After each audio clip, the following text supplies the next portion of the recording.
India জোটের নির্বাচনী ইস্তেহারে মা বোনেদের সঞ্চয় ও সম্পত্তির উপর নজর দেওয়া হয়েছে। বুধবার ইন্ডিয়া জোটের ইস্তেহার নিয়ে এইভাবেই কটাক্ষ করলেন ব্যারাকপুর কেন্দ্রের বিজেপি প্রার্থী অর্জুন সিং। এদিন নৈহাটির সিং ভবনের নির্বাচনী কার্যালয়ে সাংবাদিক বৈঠকে অর্জুন সিং বলেন, দেশের বর্তমান ও অতীতের ইতিহাস বদলে দিতে চাইছে ইন্ডিয়া জোট, কিন্তু ইস্তেহারে অসাধু ব্যবসায়ীদের প্রতি নজর নেই। জোটের অন্যতম শরিক তৃণমূল কংগ্রেস 1000 কোটি টাকার বেশি ইলেকটোরাল বন্ডে টাকা পেয়েছে, অথচ এই বিষয়ে নিশ্চুপ ইন্ডিয়া জোট। তার কটাক্ষ, ইন্ডিয়া জোটের প্রধান শরিক তৃণমূল 42টি আসনে লড়ছেন, তবুও মমতা প্রধানমন্ত্রী হওয়ার স্বপ্ন দেখছেন। মমতা বন্দ্যোপাধ্যায় বলছেন সিপিএম বিজেপি দু পাখির দুই চোখ।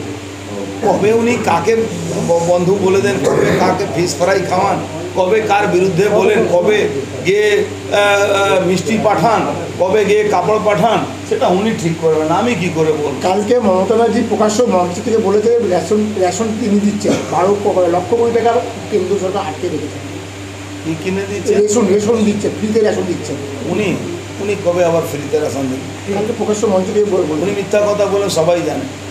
আজকে 9 মাস ধরে বৃদ্ধা পেনশন, বিধবা পেনশন আর হ্যান্ডিক্যাপ পেনশন পাওয়া যাচ্ছে না। সেই টাকা দিয়ে বকটুই মিড ডে মিলের টাকা দিয়ে বকটুইর যে ঘটনা ঘটেছে তার কম্পনসেশন দিতে হয়েছিল। ওনার কাছে টাকা কোথায়? উনি তো সব সরকারি টাকা, উন্নয়নের টাকা দিয়ে উনি প্রজেক্টগুলো লোককে দিচ্ছেন, কিন্তু ভীষণভাবে অন্যায় বলছেন যে 10 লক্ষ ছেলের নাকি চাকরি নাকি রেডি হয়ে রয়েছে। হ্যাঁ, উনি তো অনেক লোককে চাকরি দিয়েছেন 12 বছরের মধ্যে, আপনিও নিশ্চয়ই ফিল করেছেন। চাকরি দিয়েছেন, 15 লাখ টাকা নিয়েই চাকরি দেওয়া হয়েছিল, সেটাও কোর্ট বাতিল করে দিয়েছে। চাকরিজীবী যারা বড় মাথা, তাদের কি আদৌ অ্যারেস্ট হবে? ভারতবর্ষে আইনের ঊর্ধ্বে কেউ নেই। ভারতবর্ষে আইনের ঊর্ধ্বে কেজরিওয়াল কি ভাবছিল কেউ অ্যারেস্ট হবে না? আজকে মলয় ঘটক কি ভাবছেন উনি অ্যারেস্ট হবেন না? 12টা চিঠি পাওয়ার পরে উনি ভাবছেন কাউকে কারোর সঙ্গে কোনো হবনামি করে উনি বেঁচে যাবেন? শ্রীরামপুর ব্যাপারে তো ডিভিশন বেঞ্চ খারিজ করে দিল ওয়েস্ট বেঙ্গল গভর্নমেন্টের যে আপিলটা। ওর নামে তো এফআইআর যে কোনো মুহূর্তে সিবিআইকে করা উচিত আমার মনে হচ্ছে। অভিষেক ব্যানার্জি বলেছিল দোষী সাব্যস্ত হলে ঝুলে পড়বো। হ্যাঁ, দোষী সাব্যস্ত হলে ঝুলে পড়বো। 22 কোটি টাকা প্রপার্টি জব্দ হয়েছে, তারপরে দোষী সাব্যস্ত বলার কি আছে? ভারতবর্ষের আইনে আপনার প্রপার্টি সিজ হয়েছে, তারপরে বলছেন দোষী সাব্যস্ত হলে আমরা হবে। ঝুলে পড়ছে না, ঝুলে পড়ছে না সেটা উনি বলতে পারেন। বিশ্ব উষ্ণায়ন চলছে, এখানকার যে ফুসফুস পদ্মবিল সেটাও প্রায় বুঝিয়ে ফেলা হয়েছে। আর অভিযোগের তীর প্রাক্তন ভাইস চেয়ারম্যান সোমনাথ তালুকদারের। ও তো নিজের বাড়ি যে ওখানে পুকুর ছিল সব ভরাট করে বেচে দিয়েছে, জমি বিক্রি করছে, ভরাট করছে নিজেই। ও তো নিজে ভরাট করে নিজের বাড়ির পিছনে যান, ওখানে বিলগুলো দেখুন ভরাট করে দিয়েছে। নিশ্চয়ই আমরা যখন ক্ষমতায় আসবো সব জমিদের চাকরি যাবে কেন, আর অযোগ্য প্রার্থীদের চাকরি যাবে না কেন, এই প্রশ্ন সবটা কোর্টের বিচারাধীন আছে। কোর্ট বিচার করে অত লোকের অযোগ্য করে দিয়েছে। তারা বলছে কি এরা অযোগ্য আছে, এদের চাকরি বাতিল হয়েছে। নিশ্চয়ই কোনো না কোনো ক্রাইটেরিয়াতে কোর্টের নজরে, আইনের নজরে একটা ভুল আছে, তাই করেছে। আপনি সুপ্রিম কোর্ট যাওয়ার জন্য আপনি চেষ্টা করছেন, সুপ্রিম কোর্ট গেলেও একই হাল হবে। যে কথাটা অভিজিৎ গাঙ্গুলি বলছিলেন সে কথাটা অন্য জজ সেটাকে সিলমোহর লাগিয়ে দিল। তার মানে সামথিং আছে, কিছু আছে, তথ্য আছে, তাই এটা হচ্ছে। এটা তো খুব মজার ব্যাপার আছে। 5 বছর বম থাকে আমি জানতাম না, যাক এটা নতুন নলেজ হলো। ইতিমধ্যে তৃণমূলের মধ্যে গোষ্ঠীদ্বন্দ্ব শুরু হয়ে গিয়েছে ভাটপাড়ায়।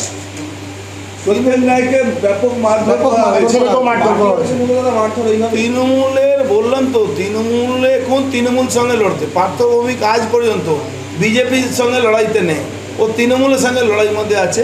90 ভার্সেস 10 লড়াই চলছে।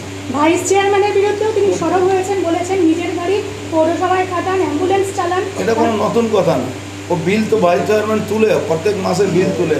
ও বিবেকের একটা এই আছে, মমতা ব্যানার্জি ভাইয়ের একটা এনজিও আছে, স্যার সে গাড়ি নিয়ে ওখানে পৌরসভা থেকে ভাড়া খাটায়। এটা নতুন ব্যাপার নেই, সবাই জানে। এটা তৃণমূল যেন অপরাধ না। তৃণমূল যে চুরি করবে না সেটা অপরাধ, যে চুরি করবে সেটা গুড ম্যান, গুড বয়। 23 নম্বর গেটের কাছে দেখা গেছে যে আপনার প্লেট ছেঁড়া হচ্ছে, ভিডিও প্রকাশ্যে এসেছে। সে ওরা ফ্ল্যাক্স ছিঁড়বে, আমরা ভোটে জিতবো, ওতে কোনো অসুবিধা নেই। যত পারে তত ছিঁড়ুক, মানুষ সবটাই দেখছে, তার জবাব মানুষ ব্যালেটে না করে। মানে এটা কি নির্বাচনের আবহে কি মানে সাধারণ মানুষকে ভয় দেখানোর জন্য এইগুলো? ভয় দেখানোর জন্যই তো হবে, আর কি হতে পারে। মানুষ যাতে নিজের গণতান্ত্রিক অধিকার ও দেখছে, মানুষ তার সঙ্গে নেই, তাই জন্য এইসব করছে। ব্যারাকপুরে কি সুষ্ঠু ভোট হবে বলে আশা করছেন? এ তো আমি ভবিষ্যৎবক্তা নই কি আমি এটা বলতে পারবো, কিন্তু পরিস্থিতি যেরকম আছে, ইলেকশন কমিশন যদি এর উপরে নজর না দেয় তাহলে আমার মনে হচ্ছে ভালো পরিস্থিতি থাকবে। আপনার ইলেকশন কমিশনের উপরে ভরসা নেই কোনো? ইলেকশন কমিশনের কাজ নিয়ে তো দুদিন আগে আমি চিঠি দিয়েছি ইলেকশন কমিশনকে, আর দুদিন পরে যখন প্রকাশ্যে টুইট করলাম তখন ইলেকশন কমিশন নড়াচড়া বসেছে। এই বোম কি সরিয়ে নেওয়া যেতে হতে পারে? যে দেরি হলো এত দেরি সরে যেতে পারে অনেক বোম? জানি না সে কি করে বলতে। কত পরিমাণ বোমা পেলে কাল রাত থেকে এখনো পর্যন্ত ডিসপোজালের কাজ চলে, সিআইডি বোম স্কোয়াড ডিসপোজাল করছে। আমি একটাই জিনিস মনে করছি, ওখানে শতাধিক উপরে বম ছিল। এই বমটা নৈহাটির মানুষ, শান্তিপ্রিয় মানুষ, সুষ্ঠু মানুষ, তাদের উপরে ব্যবহার করার জন্যে এই পার্থভূমি যে গুন্ডারাজ খতম করার জন্য ম্যানিফেস্টোতে নিজের বলছে, সে বারবার বক্তব্য বলছে, সেই গুন্ডাদেরকে প্রশ্রয় দিয়ে এই বম তৈরি করেছে। ইমিডিয়েট এনআইএ স্টেপ নিয়ে এনআইএ এই কেসটাকে টেক ওভার করে। তাহলে বারবার গুন্ডা বলছে, তো বম তো ওনার কাছের থেকে ধরা পড়ছে, তো গুন্ডা আমাকে বলে কি হবে? তাহলে আপনার নামে সরাসরি দোষারোপ করছে সনদবাবু, সনদ দিয়ে যে আপনি বোম নিয়ে খেলেছেন, বোমের লাইভ লোকেশন পাঠিয়েছেন, কী করে জানলেন? সেটা প্রশ্ন বলুন। কী করে জানলাম? হ্যাঁ, সেটা প্রশ্ন চলছে। ওই জায়গা আগেও বম ধরা পড়েছিল এই এক বছর আগে। তো কী করে জানলাম? এটাই তো আমার কি বলা যায়, আমার স্পেশালিটি, যে আমি জানলাম কি তৃণমূলে কোন অপরাধী কি করছে, তৃণমূলে কোন নেতা কি করছে। আমি বারবার বলি না, 90% তৃণমূল আমার সঙ্গে আছে, 10% ওদের সঙ্গে আছে। তো যারা আছে তারাই তো আমাকে খবর দিচ্ছে যে এখানে কি হচ্ছে না হচ্ছে। প্রার্থী আগে জেনে যাচ্ছে, পুলিশ যাচ্ছে, পুলিশ কি নিষ্ক্রিয় করে? পুরোপুরি নিষ্ক্রিয়। পুলিশ তো দলদাস হচ্ছে। আমাকে তো তৃণমূলের লোকেরাই ফোন করে বলছে, লাইভ লোকেশন পাঠাচ্ছে কি এখানে বোম তৈরি হচ্ছে, অমুক লোক বোম তৈরি করছে, অমুক লোক ওখানে রাখছে। এ তো ওখান থেকেই খবর পাচ্ছি। আমি তো বারবার বলি 90% তৃণমূল আমার সঙ্গে আছে।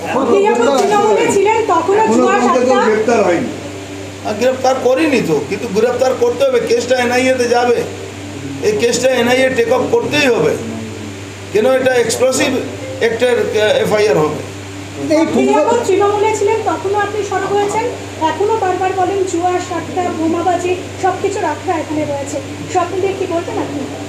না, আমি আগেও বলতাম, তৃণমূলে থাকাকালীনও বলতাম, এখনও বলছি, এই পুরো গুন্ডাদেরকে প্রশ্রয় পার্থভূমিকে নেতৃত্ব দেওয়া হয়।